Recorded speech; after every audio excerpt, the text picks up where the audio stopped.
Well, good morning, everybody, and welcome to today's webinar presented by the Servant Leadership Institute in Carlsbad, California.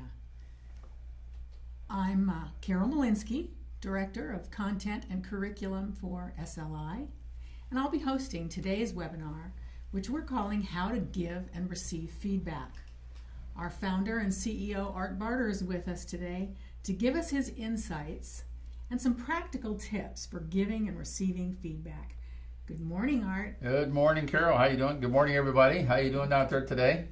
We appreciate you being with us today, and we're just thrilled to be doing this. It's been a little bit, hasn't it, for you and I? It has. Yeah. So we're excited to be with you, and one of my favorite subjects to talk about feedback. I love to give it, hate to give it and receive it, but we're going to talk about receiving it as well, right, Carol?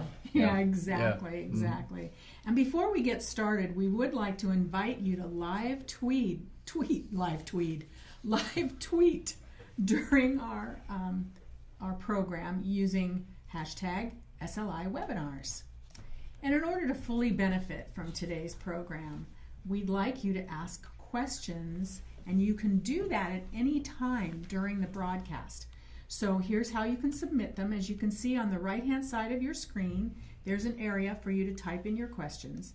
And we will get to as many of those questions as we can during the Q&A segment at the end of the session. We'd like to thank everybody in attendance this morning. And you know, we believe that servant leadership belongs to everyone, right, Art? Absolutely. Yep. And today, everyone's a leader. Yeah, Yep. And today that can be demonstrated by a wide array of participants we have. So we have educational institutions, government agencies, nonprofits, businesses. It's great to see so many returning attendees. For example, we have HealthLink with us. Hi, guys. Hey, guys. How you doing, HealthLink? We have Medifast. Love you guys. We have TD Industries. Hey, TD. How you doing? A pioneer in servant leadership. And we're really thrilled to have you on the program today. Hawaii USA Federal Credit Union. So folks great from to Hawaii. have you here. Yeah. 24-Hour Fitness, Access Family Healthcare, Pizza Inn, and Eastridge Workforce Solutions. So we're just great. We're grateful to see all of you. And of course, we know there's many more attending the program today. So thank you so much. Well, SLI is a leadership development organization that is dedicated to the implementation of servant leadership. We believe servant leadership is to inspire and equip the people that we influence. And servant leadership takes that traditional power model of leadership and really turns it upside down. Got to take that triangle and turn it upside down. Yep, there you go. Yep. And the leader in that situation exists to serve all of the people that he influences. Today's webinar is about how to give and receive feedback in a servant-led organization. Art, as we can see in this slide, we consider giving feedback to be a big part of the servant leadership behavior of demonstrating courage. Can you start us out today by explaining that behavior when it comes to feedback? Sure. You know, we make radios in our Datron World Communications. Radios need batteries to operate. They need antennas to communicate with each other. And feedback falls kind of like that way. Is you have to have a radio over here that has all the antennas and batteries and have power and energy. You have to have the same energy and power and antenna over here, or you can't communicate with each other. So first of all, I want to challenge everybody to create a safe environment for everyone in your organization to give and receive feedback, regardless of position, regardless of title, where you are. Just create an environment that's safe. And that's really the important thing. And secondly, we need to meet people where they are when we give them feedback. Don't expect them to come to you. Don't expect them to come meet where you are, but go to them and have that conversation and make it part of your culture every day. And that's really what we're talking about, is when when we demonstrate courage to have that type of environment, that type of culture, guess what? Feedback happens just like a regular conversation. And it kind of takes that emotion away from it, Carol, right? That sometimes we don't like to hear that maybe we didn't do the best we could have done, or sometimes it's hard to deliver that message to someone else and give feedback. But if you meet people where they are, and make sure that they have their battery on, their antenna on. If you think of a radio, all that stuff has to be in place. And if they're not willing to accept that feedback at the time, and I like what one of my peers did in the Maxwell Circle a year or so ago. She asked me if she could give me feedback. And she said, I ask permission first, and if someone says yes, I give them feedback. If they say no, I say, hey, that's great. I'll come back and circle around with you sometime later in the week to give you that feedback. Make sure that you're in your environment, that you've asked permission to give that feedback, and they're willing to accept it, and that's going to make it a whole lot easier. So that's why we say it's part of the culture. It really is part of who we are as servant leaders, and when we have a servant-led culture, this just happens automatically. And it's amazing to watch. Carol and I have been seeing this in our radio company going on for years, and it's just fun to watch. Art, you mentioned creating the safe environment, and that really has so much to do with building an environment that is grounded in trust. When I trust somebody else, I'm going to be much more open to that feedback. That's right. Than when I don't. Yeah, exactly. Yep. So really, really key. So what is the servant-led organization focused on when it comes to feedback?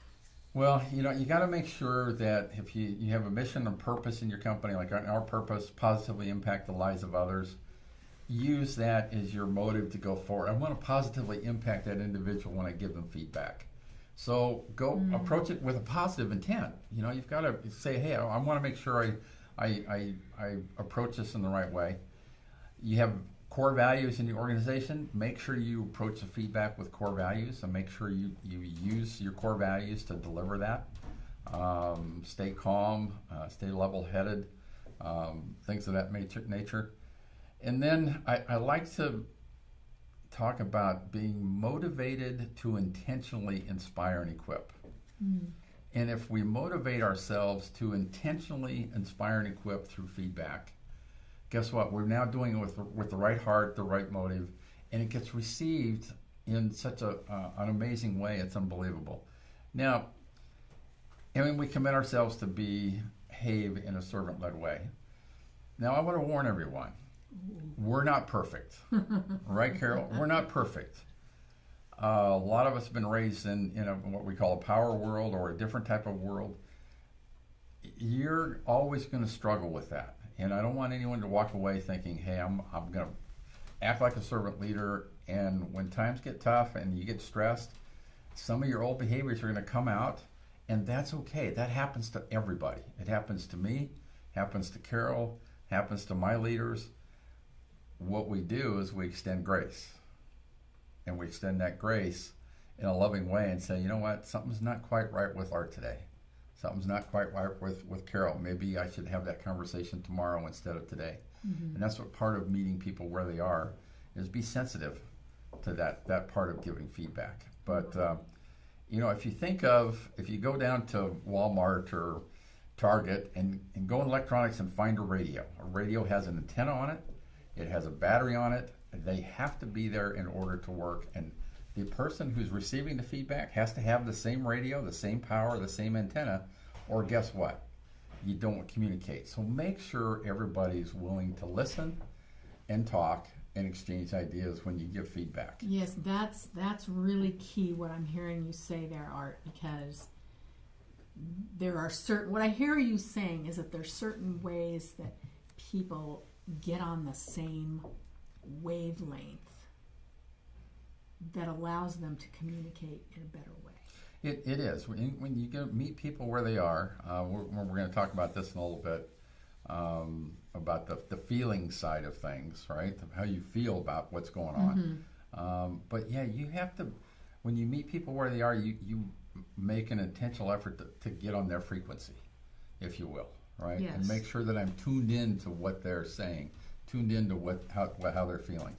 And for us in the radio business, that's the best way for us to talk about, hey, do you have your antenna on? Do you have your battery charged? Do you have the same energy level? Yeah, the battery can be questionable. Yeah, so.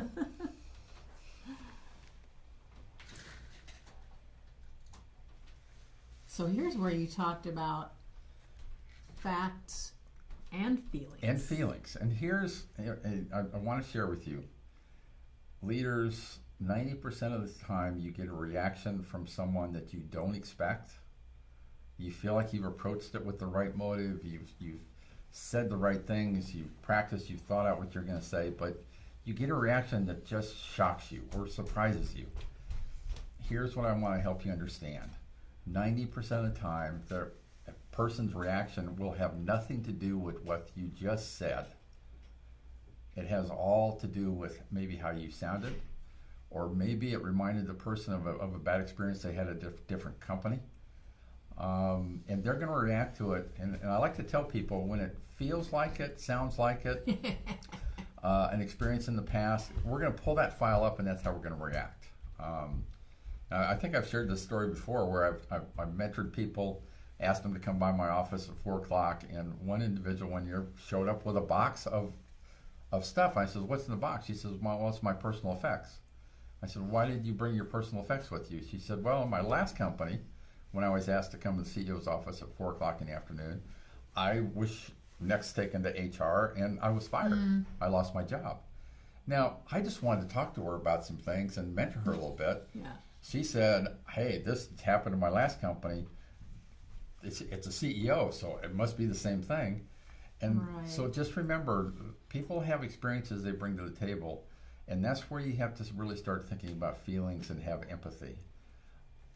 Concentrate on the facts. The facts are important.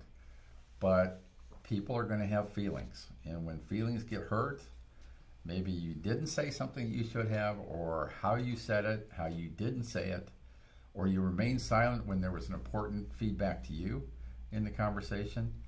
Those all go into that feelings that now is going to put a different twist on the conversation. Be sensitive to that. Yeah. And I always challenge leaders that when you can feel empathy for a person, and empathy is when you can actually feel what they're feeling, now you can really get some feedback and get some conversation going, because now you understand where they're coming from. If you don't get there and don't take the time to get there, more than likely that feedback conversation isn't going to get you where you want to go. It isn't going to help grow that person. So remember, do that with the right motive and with intention. And that's one of the best things I can tell you. Focus on the facts, but don't forget the feelings, because the feelings really have a big impact on how you can have that conversation to help people grow. Right. Sounds good. So we talked about demonstrating courage. Yes. But what other servant leadership behaviors are useful when you're going to give or receive feedback? Well, Carol, you talked about trust, which is one of the biggest things we can do. And in our list of behaviors that we have for servant leaders, we want to serve first. But the second most important thing is trust. And I think everyone can agree that if we don't have trust in relationships, guess what? We're not going to get to the next level. We're not going to get to the next step. So you've got to build some trust with people. How do you do that as a leader? It's going to be all about, do you do what you say you do? Do you behave the way you want to behave? Are you willing to say you're sorry? Are you willing to admit when you make mistakes? Are you willing to be that transparent person that goes, you know what, I'm not perfect, and maybe we need to rethink this and go back and talk about it again. We talked about values a little bit. You have to live your values, especially when you get into this conversation back and forth about feedback. Listening is a big part of it. Right. And, we're going to talk about this in a minute, but thinking about your thinking. When you receive that feedback, now it's time to go off and think about that. And as I've shared with you guys before, I spend more time in reflection today than I've ever had in my entire career, because I want to really understand what I've heard. And to do that, I need to go spend some time with myself and reflect, okay, this is what Carol's just told me. Do I really agree with this, disagree with it? What am I missing here? And I always start with my own behavior first when I ask questions like that. Like, what could I have done with Carol differently that would have gotten a different response? Did I approach it the right way? Were my motives pure? Did I really listen to understand what Carol had to say? Or was I just passing time because I'm going to get this checkbox checked off And I had this conversation with you, Carol, right? Right. Yeah. And every one of our behaviors add values. How do you add value to someone when you're giving them feedback? When it's positive feedback, it's really easy. It's really easy to add value when it's positive feedback. But when you're trying to help a person grow and point out some shortcomings, that's really the challenge for leaders is to get people to understand we want to help you grow, and to do that we have to recognize shortcomings. Yeah. And if we're leaders that recognize our own shortcomings, then it's easy for us to help people understand that that's really what we're trying to do. So we have all kinds of behaviors that fit into this conversation today, Carol. What is so interesting that just occurred to me, Art, was as a leader, you're spending this time in reflection. You could actually use this list of behaviors prior to your getting ready to give that feedback session. Oh, absolutely. As sort of as you said, you used the word checklist, to go through and really think about the problem, think about what you need to communicate to this person, and use these 9 behaviors as sort of your guidepost, if you will. These conversations, until they become natural in the organization, you're exactly right. You want to think through them. Take the 5 minutes or 10 minutes to think about the conversation before you get into it. Don't try and do it and think about it at the same time, because it's not going to come across as really from the heart. If you really value people, spend the 5 minutes, 10 minutes to think through what you think the conversation should be. Make sure you're being the person you want to be. Make sure you're motivated from a position of wanting to help the person grow. And you're right, you could go through every one of our 9 behaviors and go, which one's the most important for this conversation today? Which one do I need to live the most to help this person understand I'm here to help them?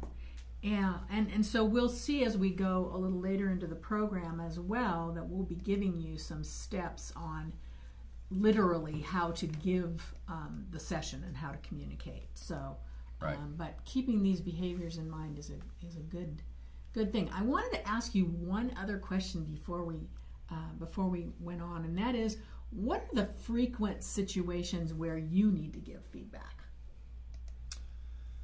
The frequent situations where I need to give feedback, and I'm speaking from a CEO's perspective. So if I sit in a meeting and I hear something that maybe I don't agree with, I'm going to ask myself, do I have all the information? Do I need to ask more questions? Do I need to listen a little bit closer? Do I need to ask people to help me understand and tell me more?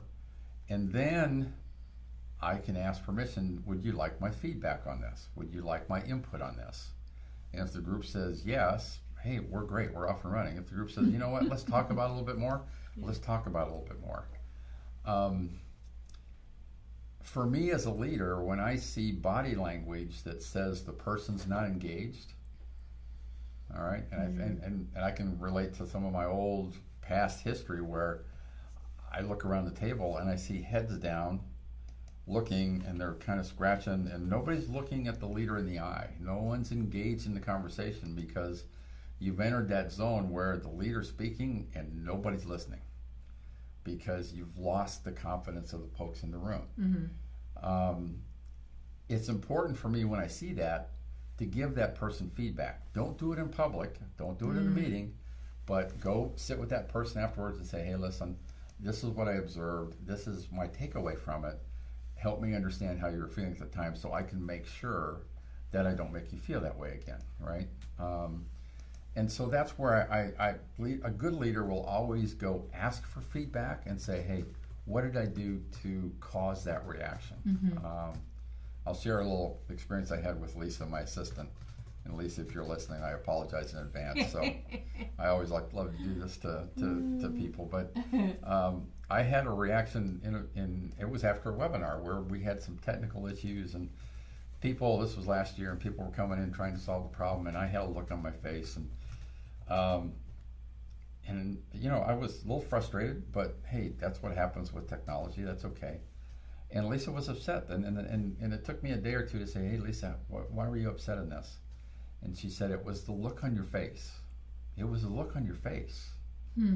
And I went, tell me about the look on my face. And she said, well, you had this scowly look on your face and your forehead was wrinkled. And I went, wow, nobody's ever told me that before. And so now I'm conscious about how I look when I respond to situations that are frustrating. Mm-hmm. And she helped me by giving me that feedback and being courageous to tell her boss, yeah, I don't like the way you looked at me when we had that frustrating situation. So that's where feedback can be a two-way street. But most of the time for a CEO in my position, I look for situations where people aren't engaged in a conversation, where they have value to add to that conversation. They really need to be part of it. How do I get them to understand that participating in that conversation is the most important thing they can do for the company? That's where I spend most of my time in feedback and meetings, trying to get people more engaged, to use the expertise and knowledge they have.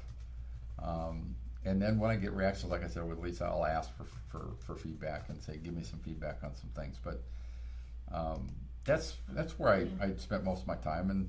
And 10 years ago, I would have been more of a leader that said, no, we're going to do this, we're going to do this, and the feedback would have been a directive, Mm-hmm. not a conversation. Right. And so that's the difference between me today and me 15 years ago. Yeah. So Art, what, the $1 million question here, what keeps us from giving feedback? Yeah. Boy, some of us do not like to hear that we're not doing what we think we are. And a lot of people who I've tried to give feedback in the past before, their reaction goes, oh man, I'll walk away going, why do I even waste my time? You know, they don't want to listen, they don't want to hear what I have to say, they don't want to have this, they want to do this. And instead I should be asking, what can I do to get through to that person, right? But what keeps us from getting feedback is we don't want to hurt people's feelings. We don't want our own feelings to be hurt, right? I mean, that's the big part of it. Positive feedback is easy. Mm-hmm. It's the challenging is that when we're trying to help people grow, and you kind of have to talk about the negative things that are going on. And you guys figure out in your own organization what's the best way to talk about that. I know some Top Gun pilots, they don't talk about negative. They talk about, here's everything you did well, and here's all the other stuff. They call it the other stuff. I like that. They don't even want to put a negative connotation on it. So figure out in your organization what that type of verbiage is, and it will help you get across. But most of the time, what keeps us from giving feedback is the feelings that we have. Either when we have to give negative feedback or receive negative feedback. It all gets down to feelings. It's easy for us to talk about facts, and sometimes they get blurred, but feelings, we all have feelings, and we all know what it feels like to have hurt feelings. Yeah. Exactly. So Art, can you take us through some steps in giving feedback? Yeah, I love the graphic we have up on the board for you, and this just kind of takes you through the stair-step stage. And what I want to encourage you to do is don't go from step 1 to step 6. Take the time to go through it. You may, over time, be able to make that leap very easily because it's become second nature to you in behavior. But always state your intentions when you want to give feedback. And like I said, the one person that asked me about a year ago, can I give you feedback? I really appreciated that because I said yes, and of course I was going to say yes because it was a peer. Right. But I respected her when she told me, she said, if you would have said no, I wouldn't have forced it on you, which is great. Describe what you're talking about from the behaviors, especially if it's negative. Always give positive. I heard Ken Blanchard the other day give this one stat. When you give a negative comment, make sure you balance it out with 4 good comments. So think about that. Every time we have a negative comment about something in a behavior, reinforce the positive side of things. And so don't forget to do that. Describe the impact of the behavior. Hey, it doesn't meet our values. It doesn't meet the purpose of the company. You can do better. There's better opportunity for you to grow. There's better opportunity for the company to grow. We need you to focus on this. But describe what the impact of that behavior is. ask the other person for their input. Ask them for their feedback on how they feel. And then sit back and listen. And I've told you guys this before. When you ask the question of someone, sit back and zip up your lip. Just zip it up. Take the zipper and zip it. And listen. And don't look at your computer. Don't look at your phone. Don't focus and make sure you're really listening to understand and get to that point where you can feel what that person's feeling. So ask the person to give you, talk about the possible solutions. Which way should we go with this? What's the best way to help a person grow, or what's the best way for the organization to move forward, or the department, or on the project, what's the best way to move forward? And then get everyone to buy into it. Now, I will tell you, from a CEO's perspective, you will have a meeting and everyone will say they buy in, and you will have people who aren't bought in. Just know that happens. And we call those little foxes in our organization, and every organization has them. They're not bad people. They're just folks that, hey, you want to spend more time with and help them grow a little more. But make sure you get agreement on what's going on between the two of you so you can move forward. And it's okay to agree to disagree. It's okay not to agree on things. Now, if you're the senior leader in this conversation, you have a responsibility to the individual, but you also have a responsibility to your organization. So you need to be doing what's best for the organization and try to do what's best for the individual at the same time. Sometimes we have to make those command decisions as leaders and go, we need to move forward, so I'm going to help you work through this, but I need to move forward and respond to a customer request or an issue, get a shipment out the door, get product going, provide a service. So we always have to balance that out as leaders. There's always a organizational responsibility we have as well as an individual. So don't think that servant leadership is all about the individual. We have to get results as leaders. And in feedback, back and forth, we have to get results there as well. Yeah. Or guess what? We're just treading water. We don't want to tread water. We want to get results. We want people to feel like we're investing in them and helping them grow. Same thing, I would love to have people invest in me and help me grow.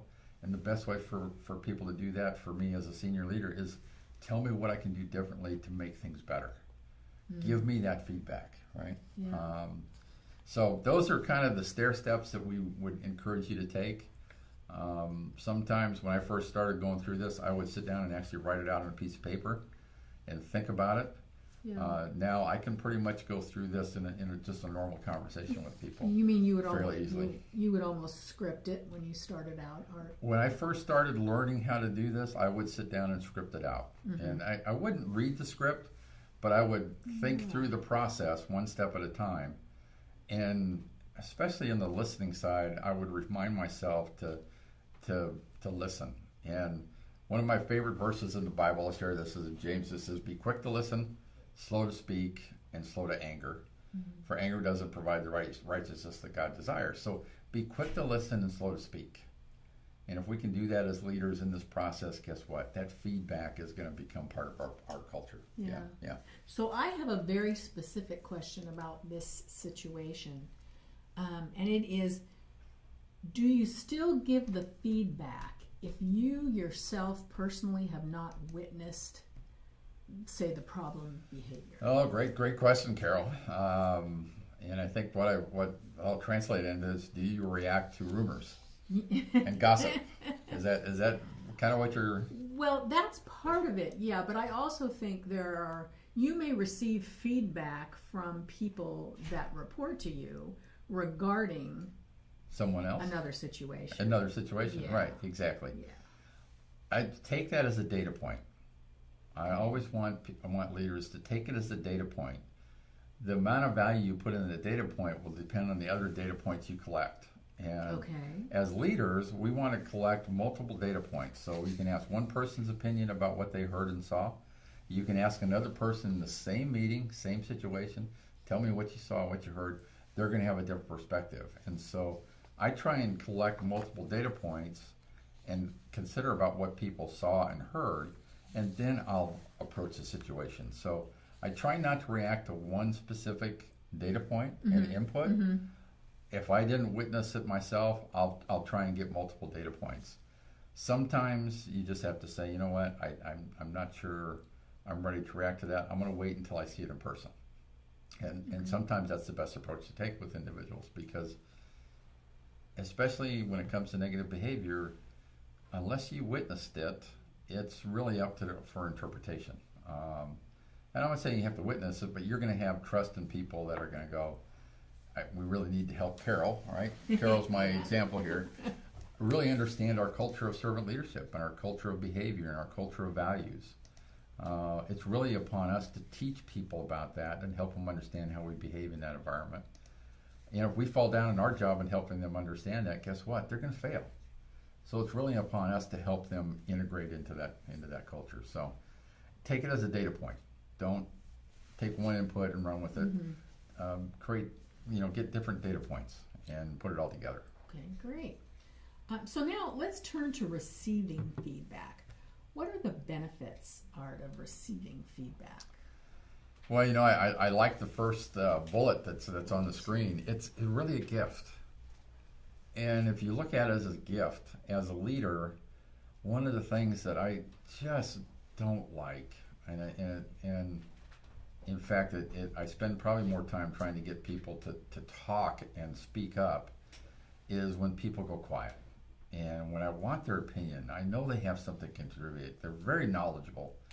I've seen them, just take a problem and go solve it without any input from me or the senior team.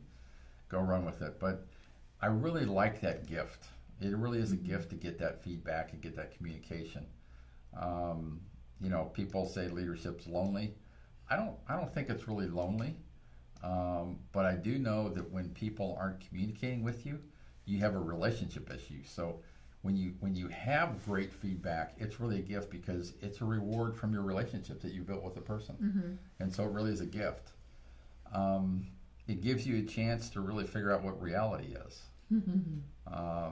And in my position as CEO, I don't get out, and I can't see what's going on. I can't be everywhere and do everything. So it really does give me a chance to go, you know what, I really thought I did a great job at that employee all hands meeting, but you know what I said didn't come across right. Did I talk about what I wanted to talk about, or did I say the wrong things in the wrong order and left people with a little bit of confusion rather than clarity? So it helps me with my reality on how I'm communicating and how I'm approaching, right? We can be a little bit more accurate on how we see things from other people's eyes than we can from our own eyes. Lori, my wife, she sees me in ways that I don't see myself. And anyone that has a significant other in their life, that's true. I see her in ways she doesn't see herself. And it really is a great, great positive. Once you're able to look at it as a gift and you're able to look at reality, now you have opportunities to improve and get better. Now you have opportunities to help people grow and get better. And that's really what life is all about. How do we help people live life to its fullest and use their gifts in their job and help them be better and grow? And if they grow, we're going to grow. And that's just it. There's so many opportunities when you create this environment. And then we get a whole lot smarter. I get so much energy and I feel so good when I've gone home. I said, I learned something today from Carol. Robin taught me something. I heard Brian say something, and I never thought about it that way. Or someone made a comment and I went, man, I've never thought of it that way before. And I go home and I go, wow, I need to put that in my database because I've learned something today. There's all kinds of benefits to receiving feedback, and it all gets down to growth in you as an individual and as you as a leader. And if you want to grow, you're going to ask for that feedback, and you're going to respond in a way that will encourage that feedback in that safe environment we talked about. It's got to be a safe environment for people in senior leadership roles, right? So those are some of the things that I love getting feedback.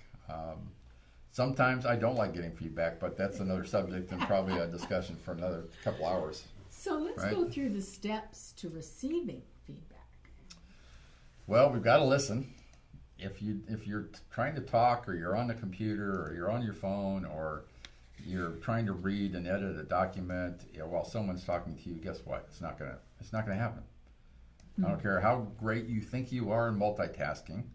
And my guess is there's probably some of you are multitasking while we're going through this webinar right now, right? Got the keyboard and we're hitting the buttons. I'm moving mouses. I'm looking at screens. I'm doing stuff. And I'm sure I'm not coming across at some points in the webinar because I'm looking at things instead of looking at you. Kind of an example of what not to do. Don't ask someone for feedback. I'm asking you to give me feedback and then look at my computer while you're talking to me. So I'm going, what kind of message am I sending when I'm not looking at you and paying attention to you? So really focus in on what's going on, what's being said, and try and understand how that person feels. Then you've got to take that information and you've got to think about it. Mm-hmm. And you can't do that on the fly. Some people are very good at this.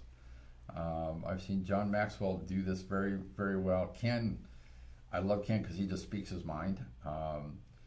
But for me, it's better for me to go off and not react to it right there in that moment, but go back and think about it. And most of the time, I'll set another time to talk to someone. I just did that with someone on my staff today. We talked about a subject that we're at different ends of the spectrum on, and we said, you know what, right now, you're on a different coast. I'm on this coast. Guess what? Let's touch base again Friday, and we'll talk about it again after we've had some time to think about it. Mm. Those are always great things, right? And then once someone has shared with you, say, hey, this is what I've heard. This is what I heard you say. This is how I translated it. Am I accurate in my assessment? And let them tell you whether or not you heard what they said. And then, we got reflect and think about your thinking. Note where you agree and where you disagree in the conversation. Here, this is where we agree. Don't spend all your time talking about where you agree. Spend your time talking about where you disagree. Because once you get that resolved, the rest of it's really easy. The areas that you agree, man, that's great. Celebrate them. Do that 4-to-1 that I talked about. 4 great comments to 1 negative comment. Do that 4-to-1, and you'll be great at that. But note where you agree and where you don't. And that's real important. And then think about how you're going to change your behavior. What things do I need to do differently to help this person? What behavior am I expecting in that individual in our environment? Whether I need more information, I give more feedback to some other people that may be involved. I may need to go do a skill development or some type of development program to help that person learn, spend some more time coaching. Mm-hmm. We love time to practice our new skill sets, our new behaviors. You don't change your behaviors overnight. It's not human nature to just go from one behavior one day to a new behavior the next day. It's going to take time, and it's a long-term project. Servant leadership for me is a long-term project. I'll be working on that the day I die, because I know that I'm not perfect. I never will be perfect, and I'll always want to get better.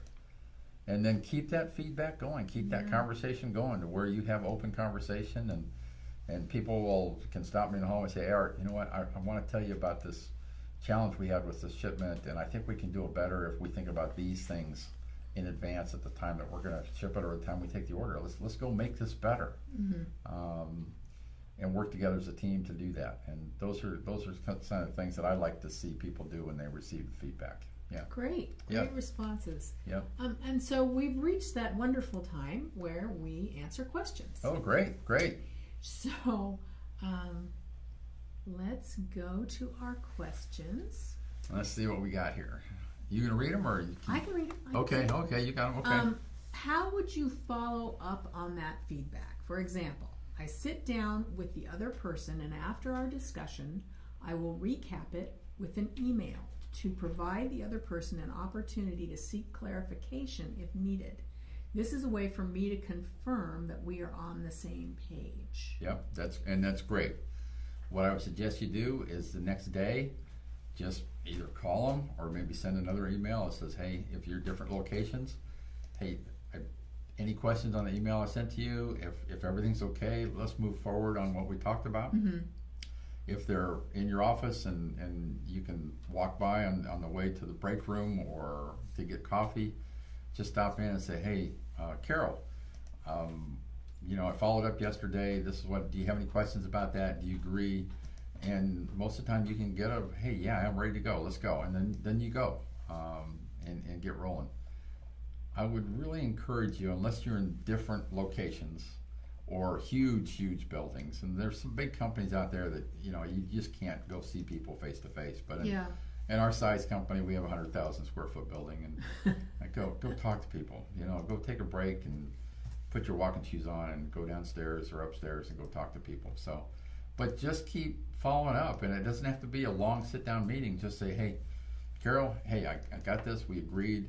If you're ready to go, okay, let's get going. Let's get into implementation mode and out of the discussion mode. Mm-hmm. Yeah. Great. Yep. Okay, our next question is, what's your advice when you're giving negative feedback to somebody who doesn't believe that they need to change? What a great question. That is a great question. I fell in this category where I didn't think I needed to change in some areas, and I didn't like the feedback I received. How do you help this person? Ask yourself a couple of questions. Are you meeting them where they are? And what I mean by that, do you really understand where they're coming from? Do you understand their thought process? What are they afraid of? Is there any fear? Mm. The second thing I would recommend is make sure you talk to them in a neutral environment. Don't talk to them in your office. Don't talk to them in their office. But find neutral ground that's safe. And what I like to do is sometimes when I just want to have a conversation and let people feel comfortable, I go down to the break room. People see me sitting outside on the patio at one of the tables, and we're just having a conversation with people and talking back and forth. And you know what? You can have great conversations in those environments. So make sure you create that safe environment. I learned this at Disney. I worked for 7-8 years at Disney, and we were allowed to go in the park and give employee reviews in the wintertime when the park was closed. Oh. So if you can imagine sitting in the middle of Main Street on a bench on a winter afternoon with the sun out giving a review to an employee, that was a great environment. And I learned that the environment is just as important as the message. Wow, yeah. Right? Because it wasn't threatening. So make sure you've got a great environment there. Keep trying. And I will encourage you as a leader, as long as you continue to see improvement and it's not really hurting your organization, keep investing in the person. Because if they have a willingness to change, it's great. If they just don't want to change and they don't believe it's going to change and it's going to hurt your organization, you're going to have to make a decision at some point to say, do I continue to invest or do I need to make a change? Mm-hmm. Do I need to make a change? And sometimes we need to make a change. Sometimes that change has to do with that person isn't working in their gifts, that they don't like what they're doing. So find what they love to do and help them go do what they love to do, and their attitude may change. But there are people that go, I worked with a boss, and you guys have heard this story before. He flat out told our entire senior staff, I don't trust anybody in this room. He's not going to change. What do you do with so that? You have to deal with that. Yeah. And if you're the senior leader and you've got responsibility for performance in the organization, you can't let that impact your organization. So continue to invest until you see just a wall that says, I'm not going to change anymore, and then make your decision on what you want to do from there. Mm-hmm. And then do it from the heart. Whatever decision you make that decision from the heart and implement that from the heart. And just don't say, hey, I've had enough, I'm done. Be done with it. Do it a little different way. And I've got a whole another webinar on that too, right? Yeah, on how you do that. So, all right, next question. Next question is, I agree that feedback should be seen as a gift, but how do you respond when it isn't presented as a gift or wrapped well? There's some clever people out there now. Yeah, here's if you take a wrapped gift that has the Tiffany color. That Tiffany color is well known, and you can wrap a bad message in that gift, and your initial reaction will be great because it's wrapped. If you take that Tiffany gift and you put it on a dirty plate that you just used to finish dinner on, and you put it right in the smack middle of leftover mashed potatoes on your plate and you present that gift in a garbage fashion, guess what? It's going to be taken that way. So you really have to make sure that you present it the right way. And when we were talking about motives and understanding, intentionally make sure your motives are clean. Make sure they're clean. And when your motives are clean, guess what? It's going to be received that way. But if you say, Carol, I need to sit down and talk to you. Sit down. I'm going to get this off my chest. I don't really care what you do with it, but tomorrow you need to be a different person. Now I got to go to my next meeting. Guess what? You just delivered it on a garbage can lid. All right? You just developed that. Here, Carol, here's the garbage can lid. Take it, and tomorrow I want you to change. Okay, but how would you, so you've given me that on the dirty plate. Right. How do I respond to it? My recommendation to respond is say, you know what, I really want to understand what you have to say. How about we get together tomorrow and we'll talk about it again. Go find that safe environment. Go take that somewhere else and do that somewhere else, but go back and ask again for it. If it's not delivered the right way, there's something there that you want to learn. And I always ask myself, I didn't like what I heard, but what's in that statement that I really need to learn or understand that I really should be listening to? There's something in that message. And just keep asking questions until you get to that message. But yeah, when it's delivered, keep going back and investing in people. Just don't stop and say, hey, they're not open to it. Yeah. Right. Yeah. And this next question is very similar. What if the feedback you receive is truly not correct or inaccurate? It may be their point of view, which is not shared by others. This is a tough one because you can take the same facts about a situation and people will interpret them differently, and they'll have a different point of view of things. Just keep working with that person. Keep investing with them. Try and help them understand that they need to listen to a different point of view. Sometimes I've found success in finding a third party to talk to that person. So if I'm having a hard time communicating, maybe I go find someone they trust and ask their help to help me with that situation, and bring someone to the table that they will trust and listen to. And that's part of meeting people where they are. You have all kinds of tools at your disposal as a leader. Use them and use them to help people. And if you need a third party, bring them in.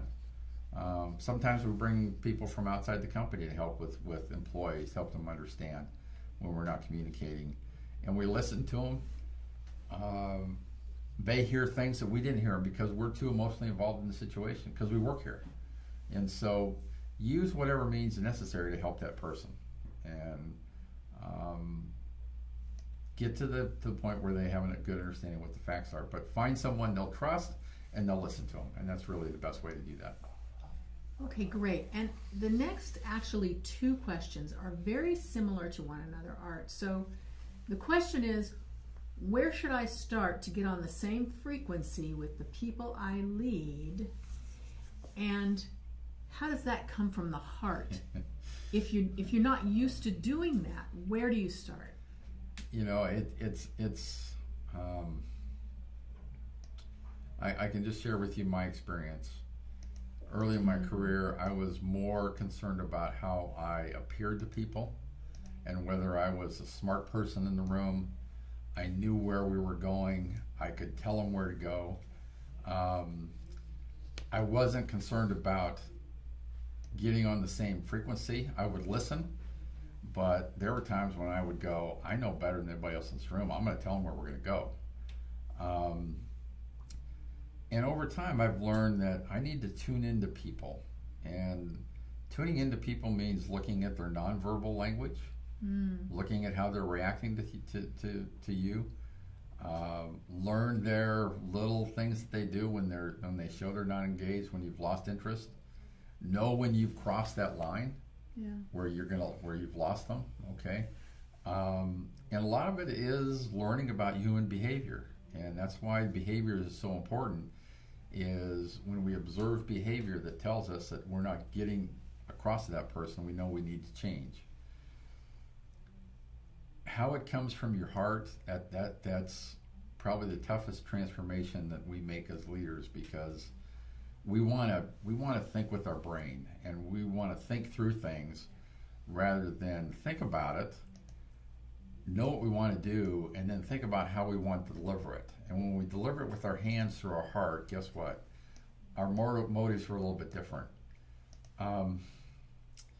What's one of the takeaways I could give you is make sure you go through those steps that we showed you one at a time and ask yourself, am I responding to this item in my thinking? Am I thinking from my heart, or am I thinking from my brain? Am I thinking from my heart? Am I thinking from my brain? Am I thinking from my heart? And when I want to think about someone from a heart perspective, I say, if I'm in their position, how would I want to be treated? How would I want this message communicated to me? And that's how I should communicate to them. And you'll start feeling better, because you'll start, and it's hard for me to describe. When you talk from your heart, you openly admit to people, you know what, I don't have the answers. I don't have all the answers. I'll help you get through this. I'll help you get better. And I'm by your side. I'll support you. Here's all the great things you do for the company. I just need you to work on this one thing. Let's go have fun together. And that's just, that's something you got to get used to. And it's different for each person. It's not the same for each person. I've seen people who go, I've been this way for years, I'm not going to change. And we've gotten to that heart through their family. I couldn't have gotten through that heart, but we got through that heart by helping change their situation in their family, by helping them become a better person. There's going to be situations like that. But always ask yourself, if I was in that position and I'm receiving the message I want to give, how would I react to it? How would I feel? And that now puts you in tune with your heart. Yeah. And that's going to help you deal with anybody going forward. And once you start seeing the results and how people respond to that, you're going to go, I want to do this more often, because this is great. It's not always a battle. It's now we're talking and getting better together. Yeah. Yep. Okay, so this is going to be our last question. How do you give feedback to someone you need in your organization, but they always threaten to quit if they don't get their way? Oh, I'm sorry. I have a good friend who whenever anybody does this in his organization, he says, "Fine, I accept your resignation," and lets them go. And you know, there's a part of me that goes, "No, you need to talk a little bit more. You need to have a little conversation with them." I think my response to this is, if you've got someone who threatens to quit all the time, you know, as a leader, you have to say, is value really being added by this person, or am I just being held hostage? And sometimes the answer is, I've got to find a replacement first before I do anything with this. Sometimes there's no value being added. It's just something I need to deal with. But I would say, if someone wants to quit, they're afraid of change. They're fearful of something in a way that they're going to react because of something in their experience that you know nothing about. Show them some empathy first, and see if you can help them get past this, and tell them you want to help them get past it. But if they continue to do that, then you have to make a decision for your organization. What's best for your organization? Is this person part of it, or not going to be part of it? I always want to invest until I don't see any path forward. But if someone always threatens to quit, hey, okay, I think that's the best thing for you, and it's the best thing for us. Let us help you find a position, and we'll work with you to work you out of the company. Or as Ken sometimes says, Blanchard, share them with your competition. Let them go to work for your competition down the street, and let them deal with the problem. But people who just want to quit, they're power. They're into power. They're not into service, and you have to decide whether or not you really need them or not need them. And if you need them, then you got to figure out a way to deal with them. So it's a tough situation because in companies our size, where we're small, you know, we don't have a whole lot of backups. And so I understand the question. It's a tough one. Yeah. I hope that helped. Yeah. Great, Art. So we also got a request, as we have many times in the past, if a recorded version will be available. And yes, please check our website by the end of the week for a recording of this webinar. Our website is www.servantleadershipinstitute.com. Just click on webinars and you'll also find all of our past webinar recordings. So I am pleased to announce, as we have in the past, that registration is open for our 2018 Servant Leadership Conference in beautiful San Diego, California at the Marriott Marquis, which is downtown. Beautiful setting. And it's Shift into Drive, Navigating Servant Leadership, where you will get a real taste of how to implement servant leadership in your organization. We're going to be talking about how to do this, and I will share with you, we've been doing a lot of podcasts with a lot of different organizations. Ken Blanchard's one of them, if anybody watched that. And I will tell you, we're getting more interest this year in our conference than ever before, and it's going to fill up fast. We like to keep this small. We don't like to go into thousands. We like to keep it small so you can have time to talk with people, learn from other people that are there, create great networking environments. And I will share with you, there's going to be some experiences at this conference that you have never seen at a conference before. And my team is great at creating this stuff. They created one last year with the orchestra and the music. This year they're doing the same thing. So a lot of interest. Don't wait till the last minute because you may not get a seat. So make sure you get it in fast. Yep. Great. Thanks, Art. Yeah. Thank you, Carol. Great time today. It was wonderful. It was great to see you. As our audience can see, here's all the ways you can connect with us. Social media, webinars and podcasts. People interested in having you come and speak, they can visit our website and find out about that. Yep, and you guys have worn my hand out. I've been signing about 700 books this past couple of weeks. We've people have shown interest in and signed copies. So we're having a great time serving you. We're having fun doing it. We're out my arm. We're out my hand. It doesn't matter. I love serving you guys. So we're here to help you. Yep. And Carol and I have a great time with the webinars and the team here. Thanks everybody behind the scenes for making this happen today. But absolutely, for you, thank you for investing your time in us. We hope we've added value to you. We hope we've given you some ideas on how to create this feedback culture in your company. And you know what? Just serve from your heart. Let people see your heart. And sometimes we tell leaders, let your hair down and just be yourself. And you'll be amazed at how people react. So thank you again for spending time with us. Carol? Thanks, everyone. We all done? It was wonderful to have all of you. We'll see you soon. See you soon. Bye-bye. Thank you, everyone. Bye-bye.